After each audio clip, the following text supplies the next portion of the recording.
On to All right, good, good. Thank you very much, Matteo. Good afternoon, everyone, and thank you for having me participate in such an important topic.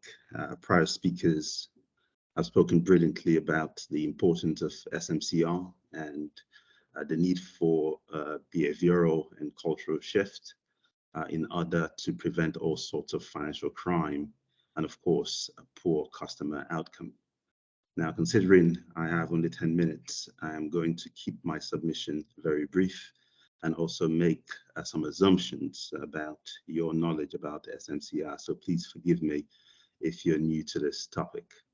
My presentation is to speak about SMCR regime. So I'm going to kind of give a brief view about the regime itself and why we need a similar regime in Africa. So if you could, if you stick to that slide for now. So what is the SMCR? The Senior Manager Certification Regime went live in March 2016 as a regulatory framework implemented in the United Kingdom to enhance individual accountability and, of course, responsibility within financial services firms. I don't know if you're aware, but it was actually introduced as a response to the 2008 financial crisis in order to address the issues of misconduct and the lack of accountability within the industry. In my personal opinion, I think the FCA were more concerned about perhaps the latter because they were struggling to hold many officers within the financial sector accountable. A lot of claims and prosecution occurred, but it was really, really difficult to kind of hold them accountable because of the slack in or transparency in who is actually accountable for what. So under the SMCR, senior managers within the regulated firms in the UK are required to seek approval from the Financial Conduct Authority, or in the cases of banks, the Prudential Regulation Authority. And this has to be done before they can perform certain key roles. Now, as a result of this ongoing or them going through this process, the senior managers are personally held accountable for their actions and decisions. And they must demonstrate that they are fit and proper to carry on those responsibilities. So this is not about just ticking the box and proving that you're competent and you understand your responsibility. It's an ongoing exercise whereby the firms must always show and demonstrate, if you like, that those officers within those organizations remain fit and proper to carry out their responsibilities.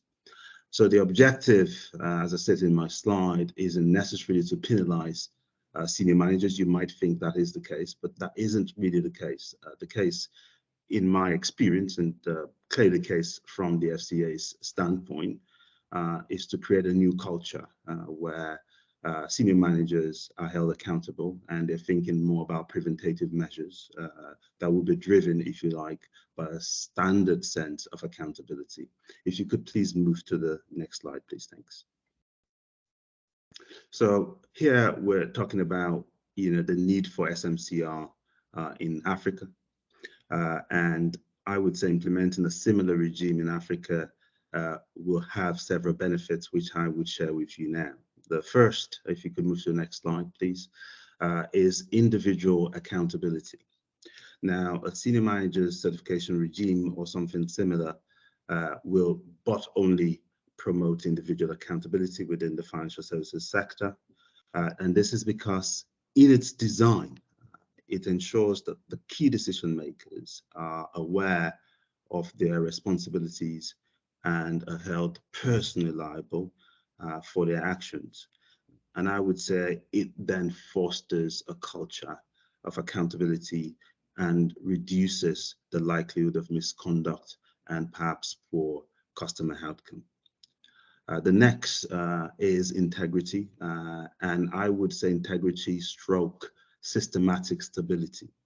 Now, the SMCR or a similar regime will improve the overall stability of the financial system in the likes of Nigeria or Africa as a whole by ensuring that key individuals have the necessary skills, the competence and the integrity to perform their roles effectively.